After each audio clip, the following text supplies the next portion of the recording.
Today we're going to talk about factoring when a is equal to 1, and we're also going to factor the difference of squares. And so we're going to kind of hit everything today. We talked about how to factor by grouping. So when we see 4 terms, kind of think of, oh, I should probably factor by grouping.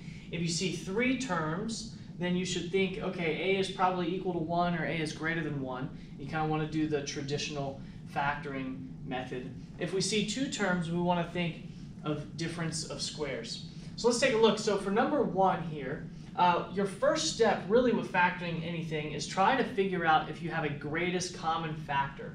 So in this case, I have x to the 4th, x to the 3rd, x squared. They all have an x in common. In fact, they all have 2 x's that we can take out from each without going over. So I'm going to first factor out x squared. I'm going to take 2 x's away, so I'm left with x squared minus x minus 20. Once you get that, then you can kind of look at your trinomial and factor that on its own. And so what I teach is we're going to just set up our 2 sets of parentheses, and I know that x times x is going to get me x squared. And so now, once I have this, I need to figure out what are 2 numbers that multiply to get me a negative 20, but at the same time they're going to add together to get me a negative 1. And so some of you are thinking, oh yeah, I know it, it's negative 5 and positive 4. And so you're going to do a quick check. So negative 5 times positive 4 is a negative 20, and then when I combine a negative 5 with a positive 4, I do get a negative 1.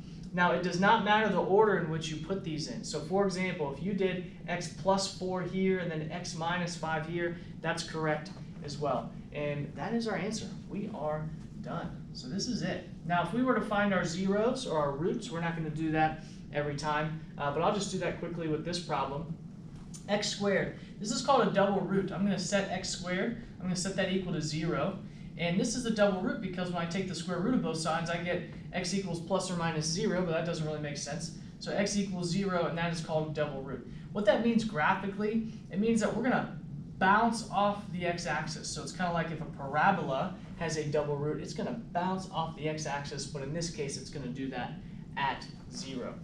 Also, if I take this set of parentheses in x minus 5 and set that equal to 0, once I add 5 to both sides, I get that x equals a positive 5. Finally, my third factor, if I take x plus 4 and set that equal to 0, and I subtract 4 from both sides, I'm also going to get that x equals a negative 4. So if we were to graph this, we originally are going to have 4 solutions, or 4 places where this could cross the x-axis. One solution will be at negative 4, another will be at positive 5, and somewhere in between there, we're going to have this double root where it's going to bounce off the x-axis at 0. Number 2. Again, we have 3 terms, so I should think, okay, we're going to factor in the traditional way. In this case, we don't have any factors or common factors that we need to factor out, so we can go ahead and make our 2 sets of parentheses. So I know x times x is going to get me x squared.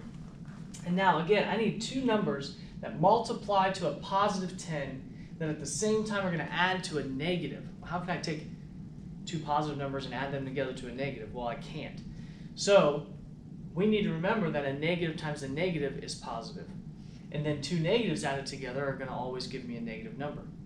So 2 numbers that multiply to a positive 10, okay, well that'd be a negative 5 and a negative 2. Negative 5 times negative 2 is a positive 10. And then negative 5 being combined with a negative 2 is also negative 7. So this would be your answer.